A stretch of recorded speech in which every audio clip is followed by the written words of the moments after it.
Alhamdulillah Alhamdulillahilladzi lahu mulkus samawati wal ardh yuhyi wa yumitu wa huwa ala kulli syai'in qadir. Wassalatu wassalamu ala sayyidina Muhammadin alladzi arsalahu Allahu hadiyan wa mubasysyiran wa nadhira wa da'iyan ilaihi wa sirajan munira.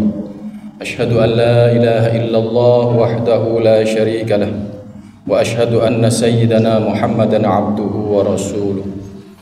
Allahumma salli ala sayyidina Muhammadin al-fatihi lima uliq wal khatimi lima sabaq wan nasiril haqqi bil haqqi wal hadi ila siratikal mustaqim wa ala alihi wa ashabihi haqqa qadrihi wa miqdarihi al-azim.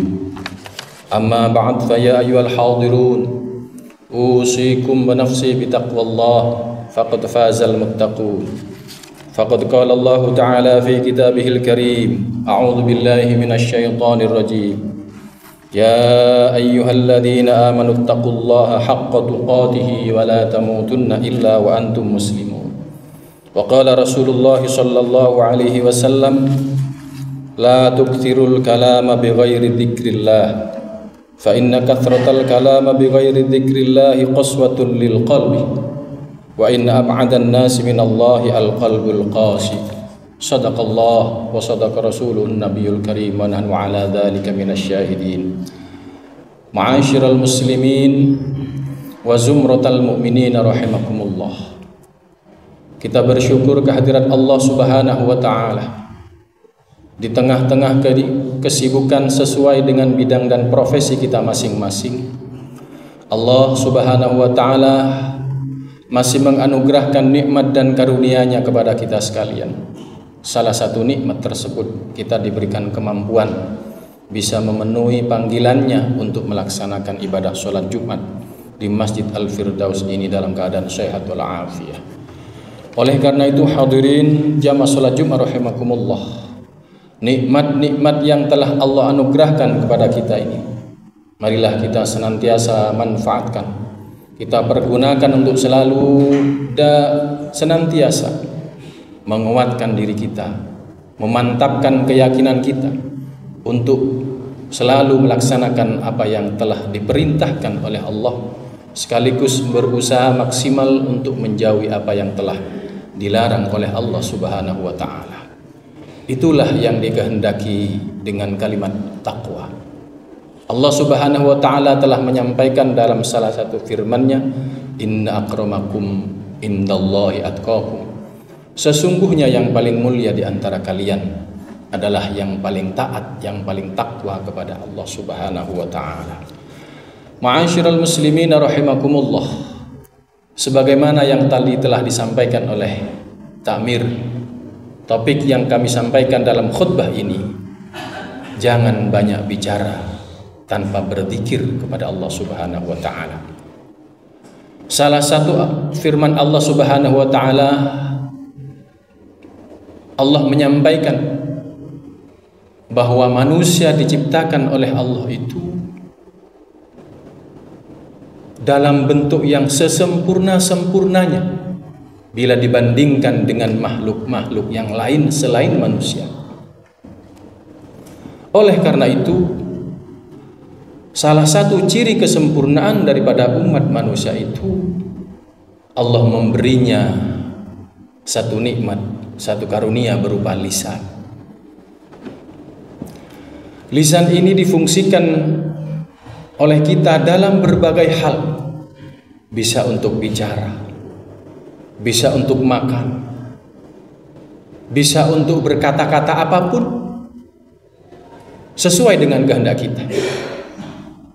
Tapi ada garis yang disampaikan oleh Rasulullah sallallahu alaihi wasallam bahwa suatu ketika lisan ini bisa menjadi senjata yang mematikan. Suatu ketika lisan ini bisa menjadi alat untuk memberikan nasihat. Maka Rasulullah menyampaikan salamatul insan fi hifdzil lisan. Keselamatan seseorang itu salah satu faktornya adalah ditentukan oleh lisannya. Hadis inilah yang kemudian menginspirasi saya untuk menyampaikan materi khutbah dalam kesempatan yang sangat-sangat singkat ini. Sebuah kisah diriwayatkan, ada seorang sahabat yang bernama Uqbah bin Amir. Beliau datang kepada Rasulullah sallallahu alaihi wasallam dan bertanya, "Ya Rasulullah, ma an-najatah?" Wahai Rasulullah, apa sih sebenarnya keselamatan itu? Kata sahabat Uqbah bin Amir bertanya kepada Rasulullah. Maka kemudian Rasulullah menjawab 3 perkara. Qala, Rasulullah menjawab, amsik alaika lisanaka wal yas'aka baitaka wa baqi ala khati'atika. Bahwa keselamatan itu yang pertama, jaga lisan. Yang kedua, luaskan rumahmu. Yang ketiga, menangislah kalian atas segala dosa dan kesalahanmu di masa lampau. Ma'asyiral muslimin rahimakumullah. Dalam waktu yang relatif singkat, mudah-mudahan seiring hidayah Allah Subhanahu wa taala, kita coba urai satu persatu dari 3 jawaban Rasulullah sallallahu alaihi wasallam. Yang pertama, bahwa keselamatan itu adalah jaga lisan. Di dalam salah satu hadis yang diriwayatkan Ibnu Majah menyampaikan, la yastaqimu imanu 'abdin hatta yastaqimu qalbuhu wa la yastaqimu qalbuhu hatta yastaqima lisan. Tidak akan lurus keimanan seorang hamba sehingga lurus pula hatinya, dan tidak akan pernah lurus hati seorang hamba sehingga lurus pula lisannya. Ma'asyiral muslimin rahimakumullah. Dalam muqaddimah tadi sudah kami sampaikan bahwa lisan ini bisa dimanfaatkan berbagai hal sesuai dengan kepentingan kita. Tapi Nabi memberikan garis, jaga lisanmu dengan sebaik-baiknya. Jangan pergunakan lisanmu itu menimbulkan mudarat kepada orang lain. Sebab jika itu yang kamu lakukan, dampak negatifnya akan berbias kepada kebanyakan orang. Maka Nabi memberikan tuntunan kepada kita, la tukthirul kalama bighairi dzikrillah. Janganlah kalian banyak berbicara dengan tanpa dibarengi berzikir kepada Allah Subhanahu wa taala. Mengapa? Fa inna kathratal kalama bighairi dzikrillah qaswatul lil qalbi. Sebab orang yang banyak bicara hatinya lupa kepada Allah, hanya banyak bicara tidak menyebut Allah Subhanahu wa taala di dalam lisannya, akan berakibat hatinya menjadi keras, membatu. Sesungguhnya inna kathratal kalami bighairi dzikrillah ab'adun nasi minallahi al-qalbul qasi. Sebab orang yang jauh dari Allah Subhanahu wa taala adalah orang yang hatinya keras. Inilah hadirin jamaah salat Jumat rahimakumullah. Banyak orang pandai berbicara, tapi seringkali dia tidak mampu mengontrol lisannya, mengontrol hatinya. Seringkali apa yang dia keluhkan bukan memberikan manfaat kepada orang yang mendengarnya, tetapi mafsadat dan mudarat yang berdampak negatif. Itulah hati-hati dengan lisan. Salamatul insan fi hifdzil lisan. Maka Rasulullah sallallahu alaihi wasallam menyampaikan dalam hadis ini, orang yang banyak bicara tanpa banyak berzikir berakibat hatinya jauh dari Allah Subhanahu wa taala.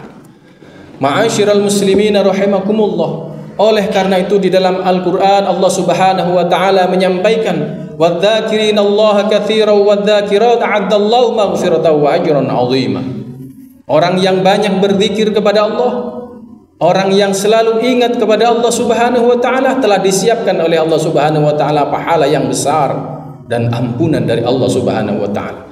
Tanpa memohon ampun telah diampuni oleh Allah dosa-dosanya. Tanpa beramal soleh yang lain, hanya dengan berzikir kepada Allah Subhanahu wa taala telah disiapkan pahala melimpah oleh Allah Subhanahu wa taala. Itulah zikir. Dan orang yang selalu berzikir pada hakikatnya dia selalu dekat dengan Allah. Maka Allah menyampaikan falkuruni alkurkum. Berzikirlah kamu kepadaku, ingatlah kamu kepadaku, niscaya aku akan senantiasa ingat pula kepadamu. Itulah berzikir. Maka orang yang banyak berzikir pasti lisannya akan dijaga oleh Allah Subhanahu wa taala. La yastaqimu imanukum hatta yastaqimu qalbuhu wa la yastaqimu qalbuhu hatta yastaqimu lisanuhu. Tidak akan lurus keimanan seseorang sampai dia lurus pula hatinya, dan tidak akan pernah lurus hati seorang hamba sampai dia lurus pula lisannya. Yang pertama. Kemudian yang kedua, wal yasa'ka baitaka, luaskan rumahmu. Hadis ini di dalam beberapa tafsir menyampaikan yang dimaksud rumah itu ada dua. Yang pertama adalah rumah tempat tinggal kita. Yang kedua, rumah adalah hati kita. Lapangkan rumahmu, lapangkan hatimu, lapangkan tempat tinggalmu. Bagaimana kemudian membuat suasana tempat tinggal menjadi lapang? Apakah luas ukurannya? Ataukah bagaimana? Tidak seperti itu. Tapi Nabi menggambarkan nawwiru buyutakum bis-sholati wa qiraatil Qur'an. Sinarilah rumah-rumahmu itu dengan salat dan membaca Al-Qur'an. Orang yang menempatkan rumahnya terus-menerus dipergunakan untuk membaca Al-Qur'an, dipergunakan untuk melaksanakan ibadah salat, maka pancaran cahaya Tuhan akan menyinari rumah itu. Maka rumah yang terpancari oleh cahaya-cahaya ilahi tersebut, maka keberkahan akan menaunginya. Barokah karomah akan turun melimpah di sana. Malaikat akan berkerumun di dalamnya. Maka dengan demikian rumah itu akan menjadi lapang, akan menjadi luas. Apalagi hati kita terus menerus, denyut jantung kita dibarengi dengan selalu menyebut Allah Subhanahu wa taala, maka hati ini akan menjadi lapang. Tidak mudah tersinggung, tapi mudah tersentuh bila melihat lingkungan kita membutuhkan bantuan. Ta'arraf ilaihi firraha ya'rifuka fi syiddah. Hadirkan hatimu kepada Allah Subhanahu wa taala tatkala kalian dalam suasana lapang, maka ketika kalian dalam suasana sulit, Allah akan datang menolong dan membantu kalian.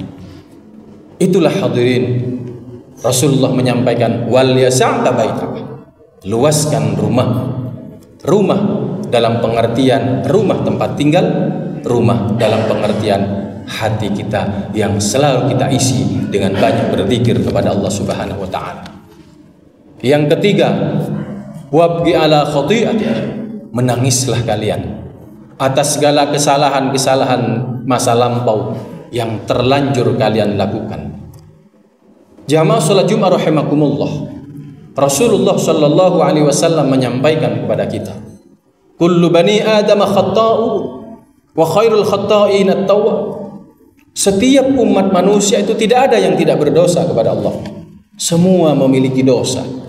Tetapi Nabi mengatakan sebaik-baik di antara manusia yang punya dosa itu adalah mereka sadar dan bertaubat kepada Allah Subhanahu wa taala.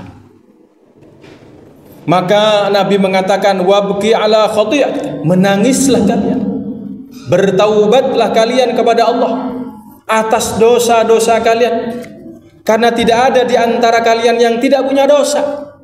Tetapi jika kalian mau bertaubat kepada Allah Subhanahu wa taala, kalian akan dicintai oleh Allah Subhanahu wa taala.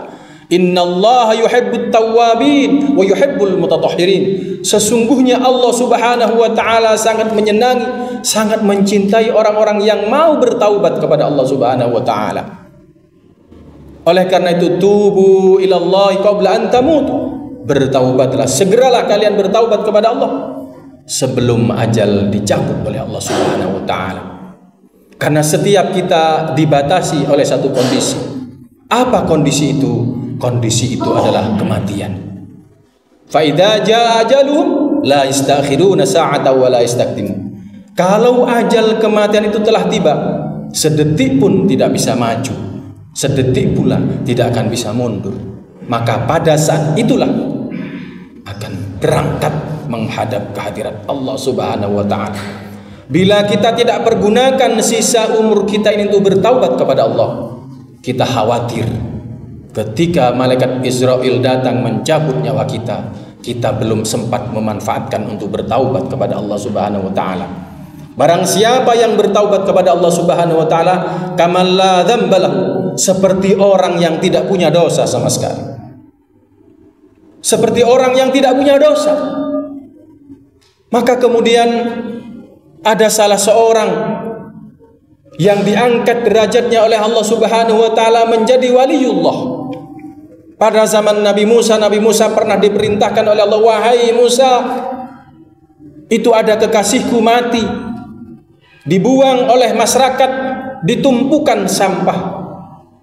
Datangi mereka Musa, mandikan, kafani, sholatkan, dan kuburkan mereka. Itulah kekasihku. Kemudian Nabi Musa mendatangi satu kampung di mana Allah Subhanahu wa taala memberikan petunjuk tadi. Ternyata betul ada seorang hamba mati, dibuang, ditumpukan sampah. Kemudian Nabi Musa bertanya kepada masyarakat, kenapa orang ini dibuang ke tempat tumpukan sampah? Masyarakat sekitar mengatakan, ini adalah sampah masyarakat. Kemudian Nabi Musa matur kepada Allah, ya Rabb, betul ini ada hambamu yang mati dibuang di tumpukan sampah. Kata masyarakat, ini adalah sampah daripada masyarakat di sekitar ini. Kemudian Allah menyampaikan kepada Musa, wahai Musa, betul itu adalah sampah masyarakat. Tapi Musa ketika dia masih dalam hidupnya, dia menyampaikan kepadaku, ya Allah, memang saya adalah sampah daripada masyarakat. Banyak dosa yang telah kami lakukan ya Allah, sehingga kami tidak sempat bertaubat kepada Engkau. Tapi ya Allah, Engkau adalah Tuhan yang telah mengikrarkan sebagai Tuhan yang Maha Pengampun, yang Maha Pengasih, yang Maha Penyayang. Maka ampunilah dosa-dosa kami ya Allah, kata hamba itu. Jika Engkau ampuni dosa-dosaku, maka pastilah Nabi dan para kekasihmu akan bergembira dan tertawa. Tetapi jika dosa-dosa kami tidak Engkau ampuni ya Allah, betapa setan, iblis, dia yang tertawa ya Allah. Pastilah Engkau akan lebih gembira jika melihat nabimu yang tertawa ketimbang iblis yang tertawa. Maka ampunilah dosa-dosa kami ya Allah. Itu yang disampaikan oleh Allah kepada Nabi Musa. Musa, segera mandikan, segera kafani, segera sholatkan, dan segera kuburkan. Aku telah mengampuni semua dosanya. Hadirin jamaah sholat Jumat rahimakumullah. Kisah ini dilukiskan di dalam salah satu kitab Mawa'idul Usfuriyah. Betapa orang yang banyak dosa kepada Allah Subhanahu wa taala sekalipun, jika dirinya sadar dan bertaubat kepada Allah Subhanahu wa taala, Nabi mengatakan kamal la dzambalah, seperti orang yang tidak punya dosa sama sekali. Oleh karena itu, ketika seorang hamba datang menghadap kehadirat Allah dengan segala kekurangan, dengan segala dosa dan kekhilafannya, bertaubat menyadari kepada Allah Subhanahu wa taala, bukan lagi azab yang berbicara, Bukan lagi hisab yang berbicara, tapi rahmat yang berbicara. Rahmat dan kasih sayang Allah Subhanahu wa taala yang berbicara. Maka wadzakirina Allah katsiran wadzakirat a'addallahu maghfiratan wa ajran 'azima.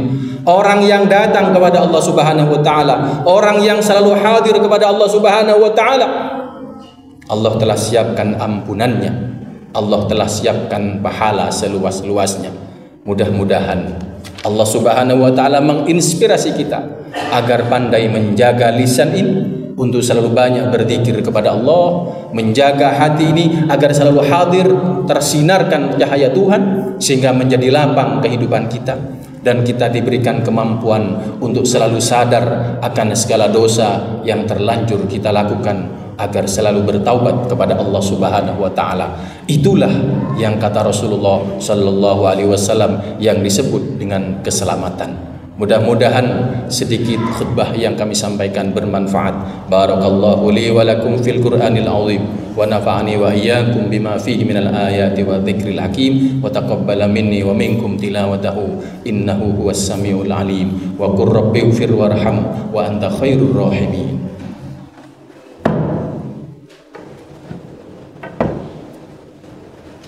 Allahumma shalli ala sayyidina Muhammad wa ala ali sayyidina Muhammad.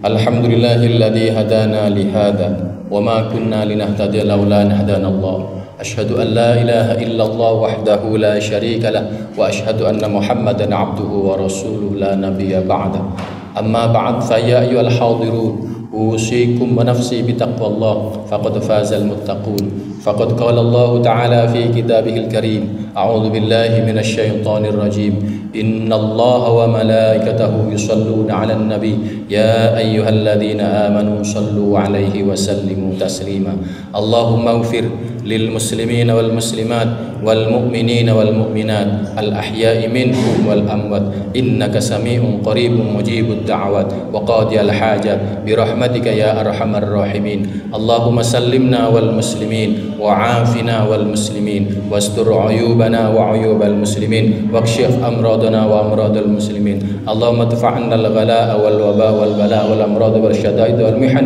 عن بلدنا هذا إندونيسيا خاصة وعن سائر بلاد المسلمين وخصوصا وفلسطين عامة إنك على كل شيء قدير ربنا افتح بيننا وبين قومنا بالحق وأنت خير الفاتحين ربنا أنزلنا منزلا مباركا وأنت خير المنزلين واعتصموا بحبل الله ربنا آتنا في الدنيا حسنة وفي الآخرة حسنة وقنا عذاب النار وصلى الله على خير خلقه سيدنا محمد وعلى آله وصحبه وسلم والحمد لله رب العالمين عباد الله إن الله يأمر بالعدل والإحسان وإيتاء ذي القربى وينهى عن الفحشاء والمنكر ولذكر الله أكبر